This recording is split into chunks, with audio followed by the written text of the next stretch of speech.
Welcome to another episode of the Married Game Podcast. We are the voice you trust when it comes to lust, and we are who you hire when she lacks desire. I know times get hard and you want to quit, but listen in as Jessie talks her shit. Yes. So we were about 3 minutes ago over there in the other part of the man cave, and you walked up, and I just heard your little...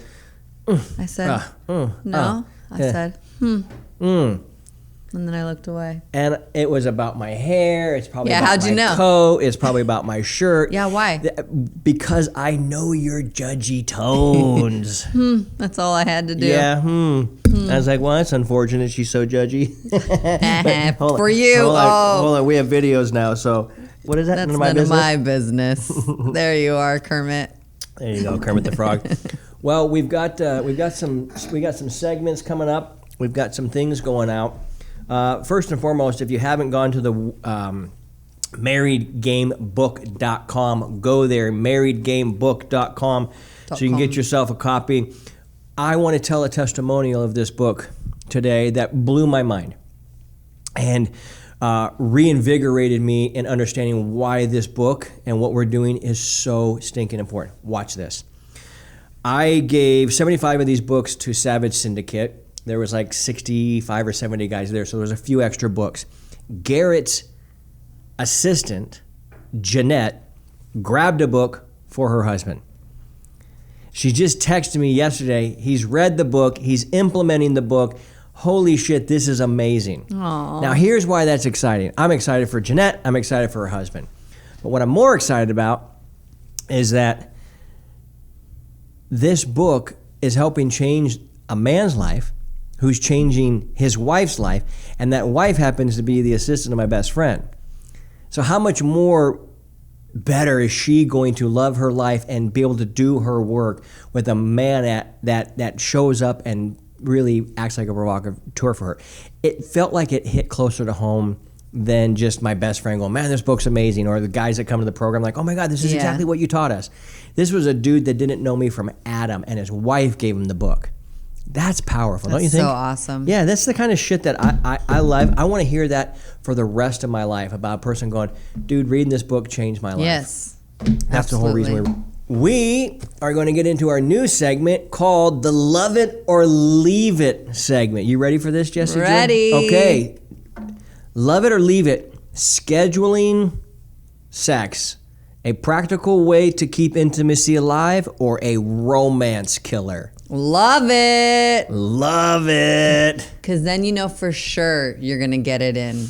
That doesn't mean you still can't be spontaneous. And everybody's happy. Yeah, because if you don't get that, if you don't get it in, you start getting really cranky. No, here's the thing is, well, the bottom line is if we never got it in, we'd both be really cranky. Yeah. But I agree with you on the scheduling and the sex part, because I think that it's a way to make sure it happens. And psychologically for a man, he goes, hey, no, I'm getting laid here and I'm getting laid here. If there's extra spontaneous sex, awesome. But he knows there's this, to me, it's kind of like eating food. It's like if you know you're going to eat, but every once in a while there's this extra, you're going, hey, we're going out, we're doing something different. Yeah. It's exciting. And a lot of people think that it might be a romance killer. I think still need your 3 meals. Yeah, you still need your 3 meals. Yeah, so you eat and then you get that spontaneous. Most people, I'd say most guys, when they come into our program and I talk about scheduling sex, at first, before they even hear me talk about it, if they're not used to the show or they don't know much about what we do, when they find out about it and they come in, they'll say things on the call like, yeah, my wife wants to schedule sex. I'm never going to schedule sex. Yeah, right. Like, and it's like, oh, you just don't, you haven't tried it yet, or you don't understand it. And the perfect analogy, in my opinion, is the making a reservation at a restaurant analogy. And the essence and the energy is, what is better, Christmas Eve or Christmas afternoon? Christmas Eve, the anticipation, and you would never go to a restaurant and go to the chef, hey, chef, the meat was amazing. Too bad I had to make a reservation and plan to be here. Wasn't as good because I made a reservation. Yeah, and it's like, okay, so that's why we love it. And I've never heard of anybody who has done it that was like, I hate this. Right. And it's so weird that people would treat the act of sex almost different than anything else. But that's what they do with marriage too. They have business coaches, right? And they teach business in college. They teach classes about all this other stuff, but actually how to be a good husband and how to make your wife fall in lust with you over and over and over again. Mm-hmm. It's almost as if they just assume you're supposed to figure this out on your own. Isn't that crazy? It's so crazy. Wait, scheduling could be different too. Okay. Like you can schedule, like say we have our Monday meeting, we could be like, okay, Monday, Wednesday, Friday, and if anything spontaneous comes about, you could do it like that. Or you can do it, we more are like, are you free in the morning? You know, we like to feel it out. So it's still somewhat spontaneous-ish. Oh, yeah. So you can schedule differently too. Wow, look at you. There's a scheduling. Thanks. There's a scheduling. It's however spectrum. is congruent to your relationship and Yeah. how you guys want to do it. Yeah. You know what's interesting for a lot of guys is a lot of men almost feel like it feels like they're asking me for permission to think different than what the cultural society norm is. Right. I.e., like if you're going to have sex when you go to bed, then you have to go to bed. As opposed to, hey, we're just going to fuck and then I'm going to go shoot pool with the guys later. Right. Like all of these, and these are all scenarios that have come up for us in our program. And I'm like, wait a second. So if my wife want to have sex that night, I go, yeah, fuck her. Give her what she wants. Yeah. But then go shoot pool with your buddies. Like, why wouldn't you? And he's like, oh, I thought I had to lay there in bed. Like, who told you that? Right. But there's a lot of these cultural And snuggles. yeah, all these things. Yeah. So, anyhow, I think you should throw this one because you did such a good job on that. And there we go. Okay, good. here we go. Yeah, Next. love it or leave it. You ready? Go. Separate bedrooms for better sleep. Some couples swear by it, others think it's a sign of trouble. What say ye, Jesse Joy? Well, if anyone listens to this, they know we sleep apart. Mm-hmm. Yep. And I love it. Same. In the beginning, when we first started doing this, I didn't like it because my brain was like, but that's not normal. Yeah. So I kept hating on it. Mm-hmm. But then when you would sleep in the bed with me, I was like, I hate you sleeping here. Yeah. So let's go back to this shoo-shoo. Yeah. Like I love us sleeping apart because I'm a really, really light sleeper. Yeah. You wake up at odd times, then I would wake up constantly, and then I wake up myself. So like I get like no sleep. So even on vacation, I'm like, I had maybe 4 hours. Like you were moving, you wake up at 4. I finally fell asleep. Mm-hmm. You know, like it's just frustrating. Yeah. So like I'm nicer if I get more sleep. Yeah. And I'm sleeping. Like I don't need you there. Mm-mm. So Yeah. yeah, I love it now. Yeah, same. Yeah, I love it. I love it. I think what's interesting, I really like this segment, Love It or Leave It. I hope we too. keep it in here and we do a lot of it because what's interesting is if let's say we love it, we go, hey, we love scheduling sex or we love sleeping in separate bedrooms. That is not a fake answer. That is genuinely, if somebody says, what's your preference? I already know what I'm taking 100% of the time. Yep. I would never go back unless I had to. But like Yeah. if you have a preference, Yep. I'm choosing separate beds, separate bedrooms. Yeah. I like my room cold. I like it really cold. I like it dark as shit. Yeah. I have special mats that help me ground. Your music you have on. I've got a too. special music. Yeah. I've got mantras sometimes that are subconsciously banging into my ears. I don't want any of that shit. I want to sometimes get up in the middle of the night and I just like have this premonition like, hey, why don't you read either this passage out of the Bible or, hey, open up this book. Yep. Hey, dude, I woke up at 1:30 in the morning in Miami. I didn't go to bed, but I was like at 1:30 in the morning and I got this prompt in my heart. Start listening to Wayne Dyer right now. Imagine if I was sleeping next to you. I would have kicked you out of the bedroom. No, I'm just kidding. I would have went somewhere I would have else. been so mad. Yeah, like I'm trying to sleep. So I'm like, oh. Yeah. So I listened to him for 2 hours, and what I listened to is his greatest hits. I don't maybe library, probably what they call it, and I've listened to it since Miami. I just finished my 4th time today. This is literally your 3rd podcast in a row. Speaking of this too, it's like this so it's a big huge deal. thing is happening in my life because of that one prompting at 1:30 in the morning.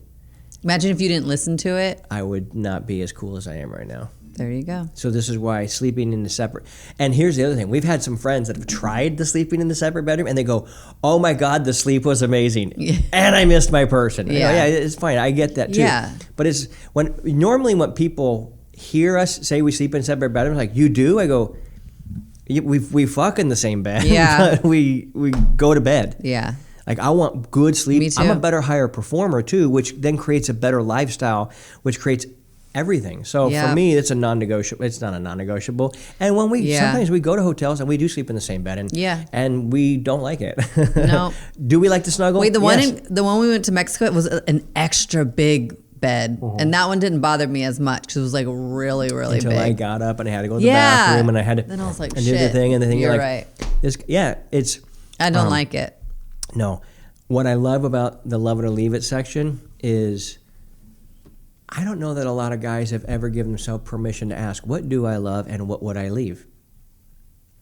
Most people haven't taken the actual time in life to think about what they think about a certain thing. It's just what they've been taught, and they go, "This is the way it is. This is it." Yeah. Say, okay, but you don't have a result that you want. I know, but it's still But this is the way, so you have to. Yeah. That's crazy. That's why I love this section. It's the bona fide. We love it. So next, separate bedrooms for better sleep. Love hell it. Yeah. It made it off. Okay. Love it or leave it. Oh, wow. I'm feeling it now. Okay, Love it or leave it. If the sex dies, the marriage dies. Is intimacy the foundation, or can love survive without it?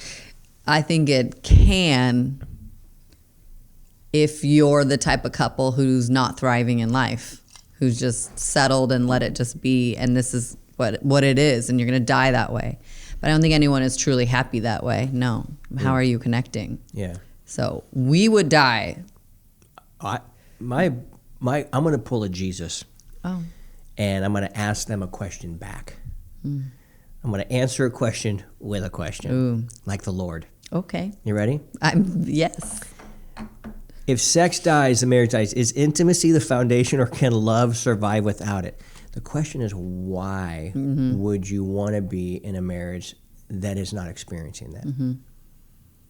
So I don't think it can survive. My answer is I don't think it can survive. The answer is, why would you even want it to? Right. You know, but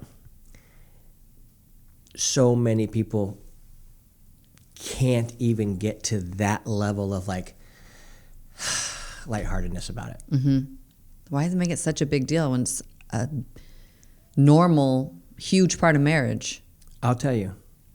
Thank you. Remember I asked you the other day, do you feel a little weird parking in a handicap spot? You felt it, right? So did I. You know that there's no such, like in real life, there's not a handicapped person. We've just labeled them handicapped because they can't walk around like you and I. You know that easily? You know that, you know that paint on the thing? Yeah. It was just a man who painted that there. Okay. What I'm saying is, the same way you feel a thing because of paint on a sidewalk and because somebody has to the wheelchair out and they can't use their legs, we feel guilty based off of a man-made thing. That's why. So when we go, dude, why are you getting so uptight? If your wife doesn't want to have sex with you, just be like, and thank you for our good time. I wish you the best. Yeah. Let's be the best co-parents on planet Earth, and let's go out and be happy. I'm not going to have this dick dry forever and have to hope and wonder if maybe you'll love it. What fucking insanity is that? And yet, they feel it. Even when they're listening right here, like, I wish I could get to what Keith's thinking. I know this because I used to be them. And the same way, you and I feel a certain way at that handicap thing, like I just can't shake that feeling. As much as I want to sit there and be like, this is all man-made, it's all a bunch of shit, and fuck off. Except I would want to help somebody that can't get there easy enough. I want to help them. So it's the same emotional, what is this? It's called societal conditioning. From birth, you have been told you are a failure if this forever thing doesn't work out. So much so, now we're starting to get the fucking core issue. You ready? So much so that the only way you can say you're actually married to this human being is if you do it in a church in front of God and others. And signed a piece of paper. Well, that's the next part. That's where they can cash in on the money. And so therefore everything is... So your entire life, not only that, most of America is religious. At least half, and probably more. And way more grew up in a religious society where literally they, in some big religions, Mormons specifically, when you get married to that person, do you know how long you're marrying them for? Beyond lives, right? Eternity. You better choose wisely. They choose at 18. That was exactly where my mind was going. I was like, I would not trust a fucking night decision to an 8-year-old, let alone an eternal decision to an 18-year-old. Yep. But millions upon millions upon millions upon millions, almost all of America, there's a society that says, this is between you and God. And if you break it, you are the biggest piece of shit on planet Earth. In fact, we can't even look at you. Oof. And yet half of people have divorced. Still, it's so culturally ingrained into us and so fucking hard to be a couple that stays in love that even amongst the shame and the ostracizing and the fucking excommunication of a human being that gets divorced, half of them still do it. Half.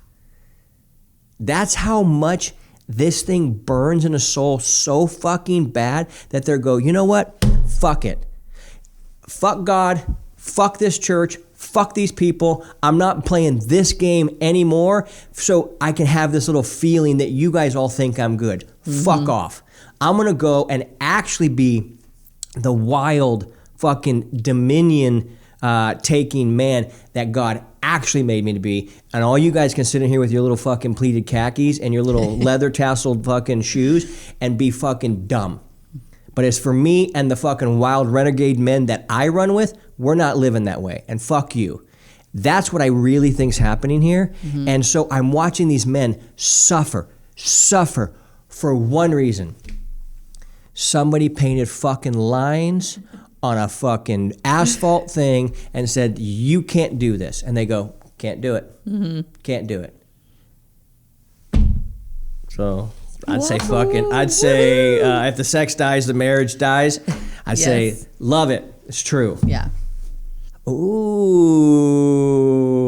Give it to me. Love it or leave it, Jesse Joy. You ready? Yes. Exes can still be friends. Mature decision or dangerous territory? Mature decision. Can they be friends or they can't be friends? They can. I love it. Okay, tell me more. Absolutely. Okay, tell me why. Well, let's start with if you don't have kids, can you still be friends? Yes, you definitely can still be friends, but hanging out alone is there's probably certain boundaries you should put on that a little bit. Why? If you're married to somebody else. Okay, but I'm just asking why you think that. I'm just... You're saying it like I think it depends, but that's, again, a handicap paint. So tell me what... Well, I think you talk about it with your spouse, and if it's okay, I think you should have that full trust. What would be the purpose of them hanging out anyway? Well, what if you're really good friends, you're friends with their family or their brother, sister, whatever, right? They're always...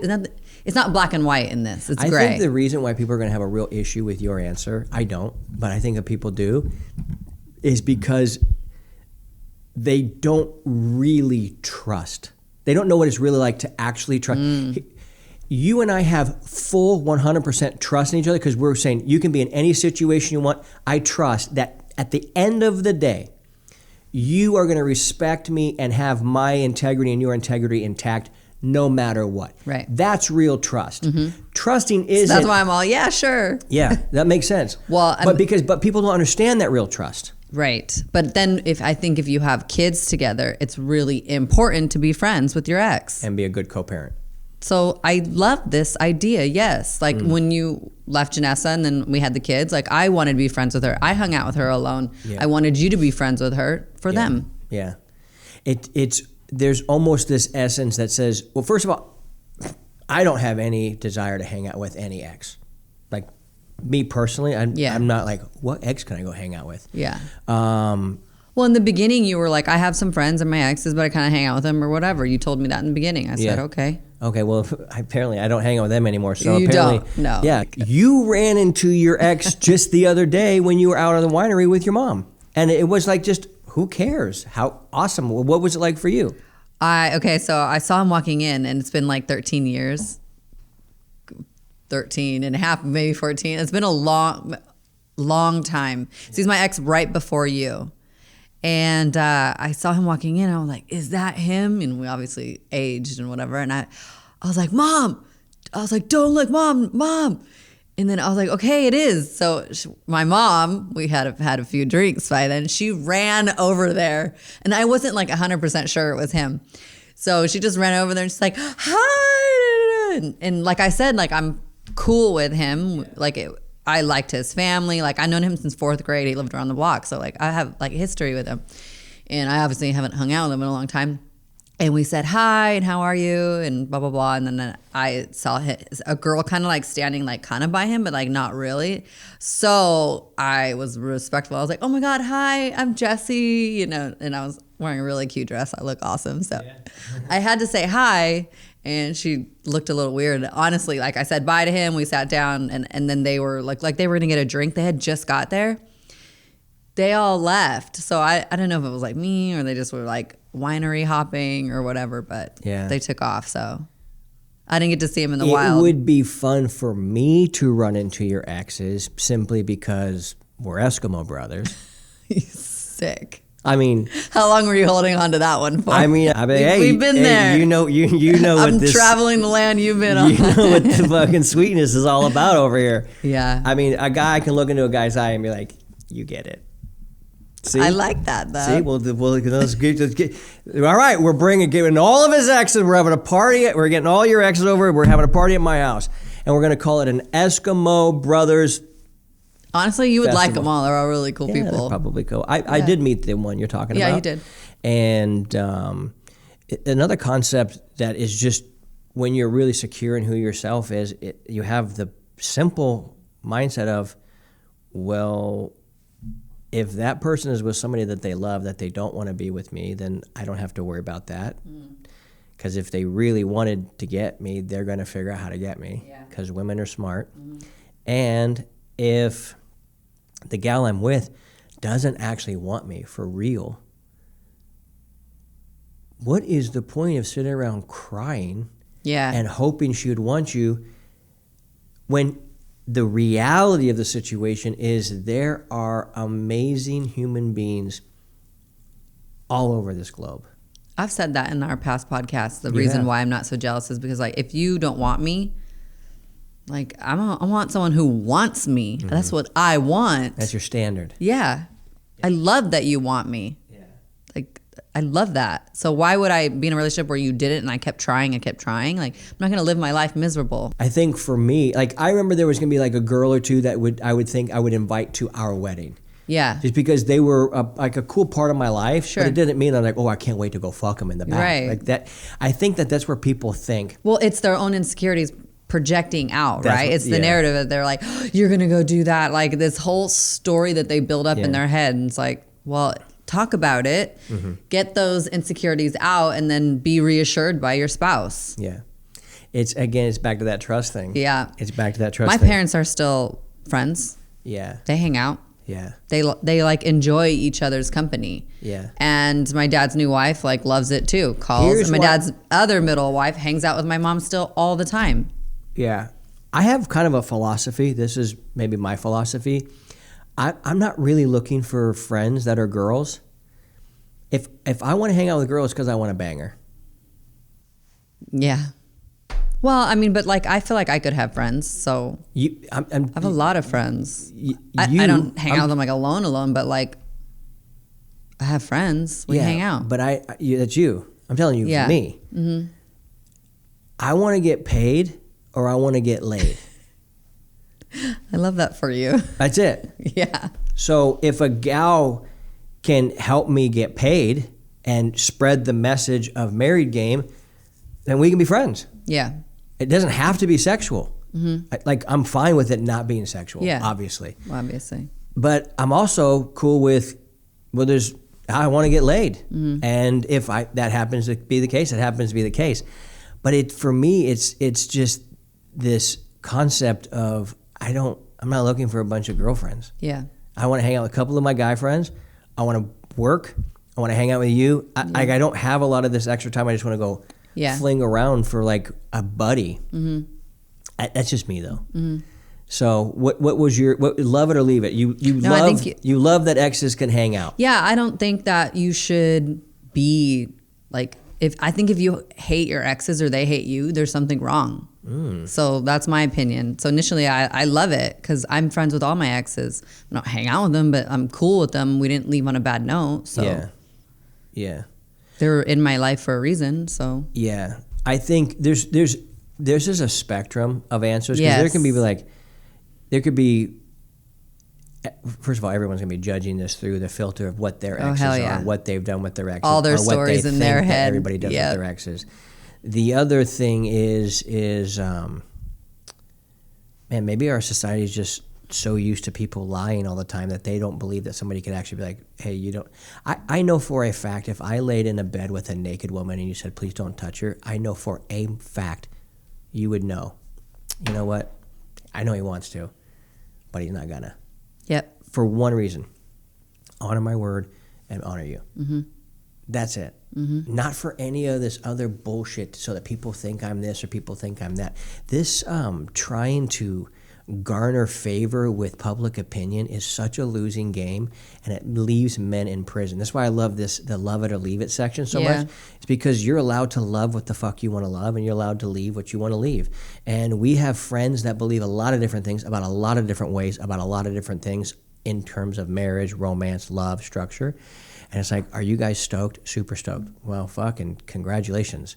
Because only 13% of people say they're happy. Only 2% of people say they're radically stoked. So if you made it to the radically stoked bin somehow, you must know something. And fuck the other 98% of people that have never been in the radically stoked bin, so they actually don't even know what they're talking about. They just heard it from this person, and they saw it on a movie over there, and then they read about it here. Listen, motherfucker, I live this every single day. What are you going to tell me? You just said I'm awesome. Yeah, I heard that. Pretty much, I did. So, they're going to see it on the spectrum. If you're hanging out with your ex and you're banging them behind your person's back, and you're lying about it, you're a piece of shit. Yeah. So that is no way to live a life. There's no way to live a life. Oh, I was a cheater in the past. Yeah. You're always covering your tracks. You're like, who wants to live that fucking life? You know how they say once cheater, always a cheater? That's not true. I agree with that. That's what I was about to say. It's not true. Because it could be true for someone or whatever. Yeah. Because they like the thrill, because that's what gets them off all this whatever things. But in your case, like the fact that you cheated and hated it, I'm like, oh, he won't do that again because he knows what it feels like to do some things. Actually, I don't like the fact that you did that because you hurt somebody and people and whatever. Sure. But the fact that I got you at a time where you experienced all that in your life, like you're not gonna do that to me. Yeah, you already did it. Yeah. So, well, it's an integrity thing. That's the other thing that is really interesting about our society today. It's the fake integrity versus real integrity. So fake integrity looks like moral outrage, or like you're a moral superiority warrior, like Warden, and you'll talk out about social issues that are bad, and yet privately you're actually a real piece of shit. And then there's people that are privately radically in integrity, but have a different narrative than what everybody else is saying out there. Like, I didn't post a black square on my Instagram because all you guys did. Fuck off. Maybe I already knew what that whole organization was about long before you guys did, and I'm not playing the stupid game. And then there are people, why don't you post your black square? You're not do this. How about I'm not caught up in the matrix like you, and privately I got deep integrity. So I'm actually, because I have deep integrity, I don't feel the need to go around with the good opinion of others. Right. Unnecessary. Right. That's actually, like, that's the path of enlightenment. The path of understanding is, we all have very radical different views about stuff, but most people want to fit in with the herd, so they'll publicly look a certain way. It's just a trend. Yeah, but it's the people that live truly in integrity and private.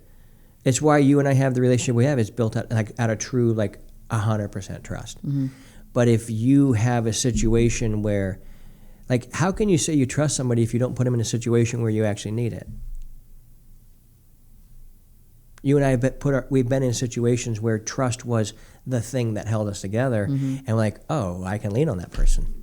That person will never fucking go. They're not going back on their word on mm-hmm. me. How do I know? Because I've been through a lot of situations with her. That's how I know. Mm-hmm. How are you so confident about who you are? Because I've been through a lot of situations with myself. I kept my word. Mm-hmm. When I said the thing, I was going to do the thing, even 14 years later, I did it. This builds this actual beacon of truth in a human being, which causes them to get the fruit that you and I have gotten. Why do you think it's so hard for people to get to this point? It's hard to be honest up in the beginning mm-hmm. about what you really want. Yeah. And how you feel in the process of it. Like for somebody to be like, I feel jealous. Oh, okay. But people will try and make that a trust issue on somebody else. Their jealousy, it can't just be, I don't know, man, somewhere I got abandoned somewhere and I get super fucking jealous and I'm working through that and I haven't taken enough classes yet to really purge it for some reason, but here I am, Mr. fucking jealousy. Yeah. But I'm actually going to make it feel like you haven't earned my trust enough. When in reality, it's like she's done nothing to violate your trust. Mm-hmm. That's the big issue. That's the big switch. Mm-hmm. If a person can't sit through their gut and go, oh no, I admit I'm all of these things. I don't like that I'm all those things. Yeah. But I am all those mm-hmm. things. All right, well, what are you going to do with it now? I'm going to get to work on it. Mm-hmm. But I'm going to be honest about how I feel. Yeah. And so I think that's how a lot of people work through a lot of different emotions. You have to accept the fact that you're actually dealing with it. It is what's really going on. And you have to accept the fact that you're probably not that good at it. It's why you're getting a real shit result. Have you seen that happen with pretty much everything we've ever done? Mm-hmm. We start off, we suck at something, we trip up, we learn a bunch of shit, and we just keep going. Yep. But this fake integrity versus real integrity, it's when you actually live a life of integrity, you can spot it from so far away. Hell yeah. It's like, oh, it becomes really obvious. You're like, there it is. Yeah. Look at that. It seems that people have a hard time admitting publicly certain things about themselves, but I feel like it also happens to them privately. Mm-hmm. Like they can't shove admit. It down and they're like, no, don't think that way because it's not the norm or it's not, they'll judge me, right? Mm. So they're like, don't even admit that to myself. Yeah. I don't really like cigars. Mm. Like the actual joy of a cigar does not, it's like a 1 out of a 10 experience for me. I'd rather eat a piece of grape bazooka Joe bubblegum. Yeah, you would. You know what I mean? Yes. Almost all my friends love them. And I have so many here in the man cave just because people drop them off. And I don't like the aftertaste. I don't like the thing or whatever. I've had the really expensive dry ones. I've tried after. All the chocolatey ones, the sweet ones, mm-hmm. the not so sweet. The, oh my God, this is illegal. You're not supposed to smoke this good. All of the ones. Yep. And I just came to a conclusion no, thank you. But yeah, all my friends, but most guys don't have the comfortability to be like, I do like this, I don't like this. Mm-hmm. I don't hardly ever drink. I'll do an espresso martini. You wouldn't do a scotch and a cigar. You would say, can I have an espresso martini and a chocolate cake? Yeah, or a piece of cheesecake. Yeah. But yet being comfortable in your own skin is one of the most attractive, if not the most attractive thing on planet Earth. So getting to the core of love it or leave it. What were you saying? That's how you got me. What, just being comfortable in my skin? Really comfortable in your skin. What do you mean? What are you talking about? Well, even the first time we hung out, whatever, you're like, walk around naked and I'm like, this is the first time in my head. I'm like, are you kidding me? That's just funny. Eating some just right after naked. I was like, we haven't been married 30 years. Like, what are you doing? What would take a shit in the morning? Like, no shame in your game. No, man. You're still that way. Yeah, just wild animal. Just very comfortable. Yeah. Which is nice. Honestly, it makes me feel comfortable where I can be a little free. Mm-hmm. I like it. Yeah. If you were like, ew, or whatever, I'd be like, I'm human. Go away. Yeah. I'm already kind of like that anyway, so. Like shy, like that? Yeah, more private in that regard. Yeah. This concept about being comfortable in your own skin, why it's so attractive is because it has the non-attachment to your applause. So you could have said, wow, this guy's so free, walking around with his dingling dangling, and I probably did a helicopter or two in front of you just for funsies. And I know for sure. Definitely on the second time. I probably sang into a brush, lip synced into a brush. Picture. Yeah, so we've got. Yep. If you didn't like that and you're like, this guy is a psychopath. I a little bit thought that. Okay. And I was attracted to that as well. So there you go. But if you didn't like it, I wasn't prepared to go around the rest of my life not being that guy. Right. So that some hot girl that I just jizzed all over her tits can say, hey, can you not be this guy? I know. That's why it's funny. Okay. Right? Yeah, I love that picture. I want to get that picture. No, for what? I want to hang it up here in the man cave. Okay. I'm embarrassed. I love it. Okay. Yep. It's hot in here. Yeah. We had a client, such a good dude. This guy's heart and energy is, he's going to get everything he wants because he's a white belt mentality. He does the work, shows up prepared, understands, watches the nuance, understands things. And he just came in the program like last week. And so he and his wife were out, and he's now kind of, sometimes guys will jump into Mr. Belvedere mode. Can I get this luggage free? Can I get it? And it really reeks of this, oh, he's trying too hard energy.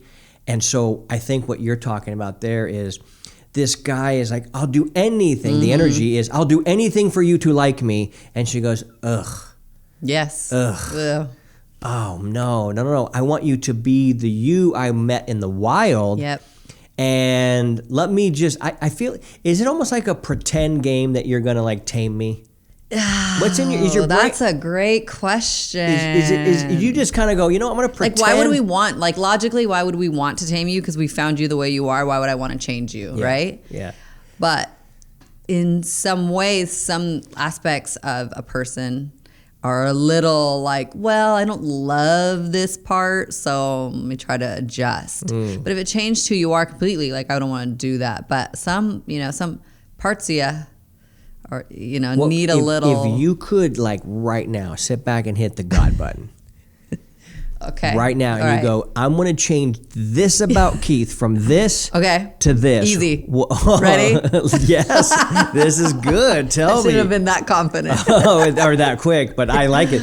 Well, this must be you. No, it's your something we've talked about the too. Roof, dude. Let's go. I really am. This will be good. Your awareness of your jokes and timing at home, like your dad jokes are a little. Like, you're working on it, so we've talked about this. So, we got the God button. Let's eliminate it. What do we do? Smash that thing, and what happens? Yeah, like you read the room a little bit more before you spat off a dad joke, and we're like, that was not the time or place at all, right. Dude, I have held back like 80. You're not wrong. And you have gotten better. You're right about that. I know I'm right in my own way for me. I love that for me. Yeah, I love that for you too. But you are right. Yeah. So I've held back like on 80 to 90%. You've gotten way better. Way better. And your energy is calm, and like Jovi's been reciprocating it a little more. Yeah. So yeah, it's been interesting. Yeah. It has been interesting. Thing. So what was the question I asked you that you thought was a really good question? Was the thing that I could immediately change? Was there a second thing? Oh, how, like, the reason why, like, women mold or change a man from what they found is the reason why you liked that person in the first place, right? Yeah. So why would you want to change him? But, like, a lot of women do. Why?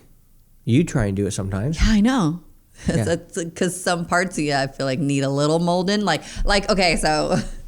He's a bit of a fixer. Yeah, you know what I mean? Oh my God. Okay, so funny. like if you're a bachelor and you're living on your own, now and you come and live with someone, like there's times where you probably didn't shower right away. Like you got to shower right away. So there's certain things like I feel like you do have to mold to somebody. So I think women they do that extreme. Hold on, I just want to make sure I understand what you're saying. So you're saying that if a guy's a bachelor and maybe he comes home from the gym wild, and he's doing his thing. And he sits on the thing. couch right away. It's like, That's gross. Yeah, that's gross to you. Right. Yeah. Okay, so you would say that if you were with that guy, you would, I'm guessing, politely ask him, hey, before you... I was with that guy. Okay, so, well, what did you say then? What would you say now? I don't know what you said back then. I don't know what I said back then. But I don't like sitting down sweaty fucking anyway. Yeah. So I like to take a shower and be clean. That's who I am. I don't know who you are. No, but tell me what is that what you would tell him? I would say, gosh, how would I say it now? You know, like it's a little gross if you sit down on the couch like a little wet. Do you mind taking a shower? Why do I say it all quiet? I don't know. You were like making sure that you didn't hurt any feelings on that. Because I don't want to hurt feelings or cause a big issue, but I want this to be handled. Okay, so how could you say that in an empowered way? It would be nice if you took a shower right away so I can give you a hug, because I'm not going to give you one. How about that? I'm not adding the second piece, but that is the reason why. It'd be nice if you showered right away. I'd like to give you a hug. What about when you didn't wash your hands right away and you'd give me a hug? I'd be like, ooh. Okay. How did I ask you? I think you asked me because I would kind of pull away. Or do you mind washing your hands first before you touch me? Because you touching all the gym equipment and then touching all over me was gross. Yeah, I know what you're right? About. Yeah. So I was like, oh, do you mind washing your hands first? Yeah. I can give you a good hug. Yeah. Saying the because it makes it really palatable for anybody anywhere. And that's been scientifically proven like on a lot of different I've learned to say because for a lot of things because you'll take it differently. And then I'm like, you know, stop jerking the car, right? I'm like, can you stop jerking the car because it's making me nauseous? Yeah. You don't want to hurt me. So you're like, oh, sorry. Yeah. You know, my bad. Yeah. Or I did that because someone stopped in front of me. Oh, okay, no problem. I think another way you might go with this would be something to the effect of, can I ask you a favor? That's good. And they go, yeah, what? Of course. What? How can I want to hug you. Because you're doing something for me, so you feel like the hero, right? Yeah, instead of me shaming you for doing it. That's why the because softens your hammer. Yeah.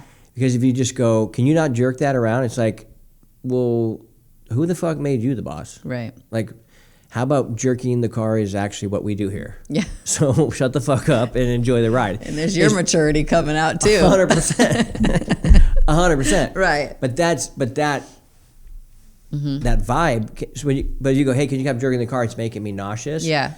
Again, you go. A guy might get defensive at first. Most men can't hear an entire fucking sentence and wait and already have 1 second. Just like now. Most men can't hear an entire fucking sentence and wait 1 second and then respond. Or women too. Most people can't. Yeah. Which, I get it, we're humans and we can process a lot of data really quickly, but wait till there's a question mark at the end or an exclamation point might affect how you answer. I think I've said this like 4 podcasts ago, but I was like, my first initial reaction is not the right one. Mm-hmm. When I pause and then I say the better processed answer, it's great. Yeah. Yeah. So I don't initially like say something right away. I wait a second. Well, so most men won't. They won't even wait for that second thing. Mm-hmm. So for the women out there listening to them, if you just go, hey, I want to speak man really well, and I want to not, you know how when somebody tries to speak English, but it's not the, was it Cheaper by the Dozen, or was it the Father of the Bride, where the guy talks about chipper chicken? Yeah. And it's just because it's off, it just sounds funny. Mm-hmm. Well, if a woman wants to stop sounding funny to her guy and not go, hey, just deal with it. Go, no, I want to hear it. The same way we're teaching guys how to speak woman. If a woman simply just says, hey, will you do me a favor? Hey, yeah. What's that? Do you mind jumping in the shower before you jump on the couch? Because I want to give you the biggest hug, but it kind of grosses me out a little bit. Yeah. And the guy would be like, I'll be right back in 7 minutes. I'm going to jump right back in that same spot, and you can straddle me anytime. I'd say, take 10, baby. Yeah. Take your time up there. Right. You know what I'm saying? Yes, I do. Clean up. But that's a good way of saying it, because I was a little and it's not because I don't want to hurt no one's feelings. But it's not because women are these supplicants and they can't demand whatever.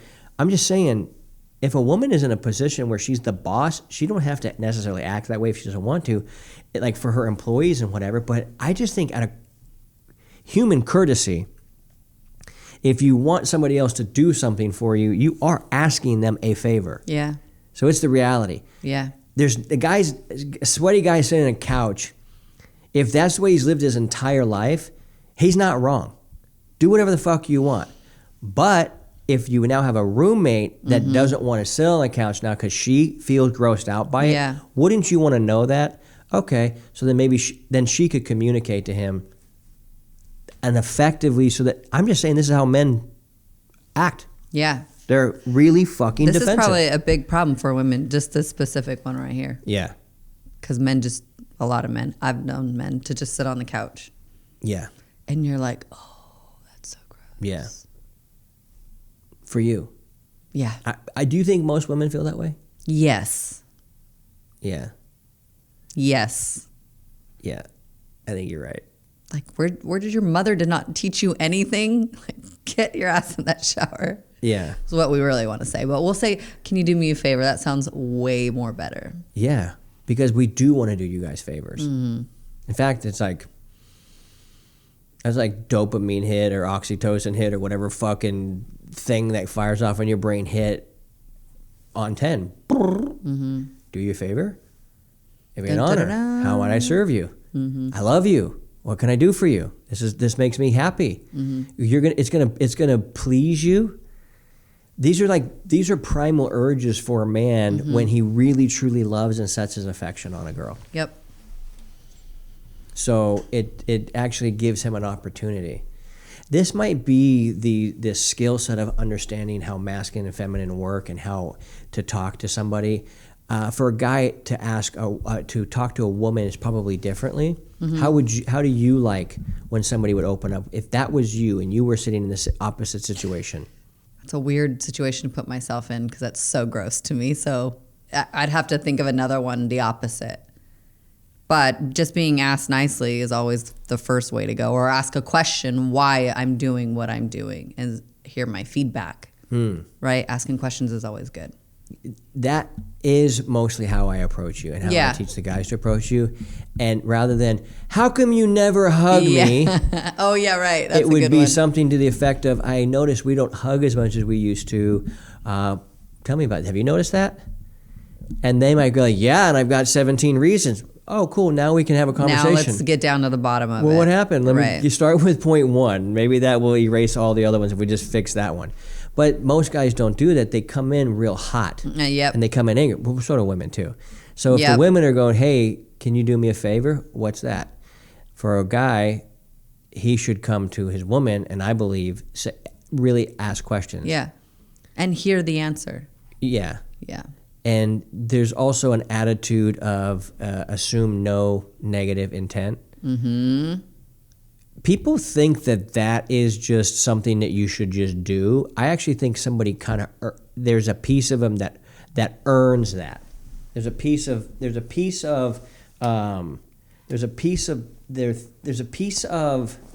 do I say this?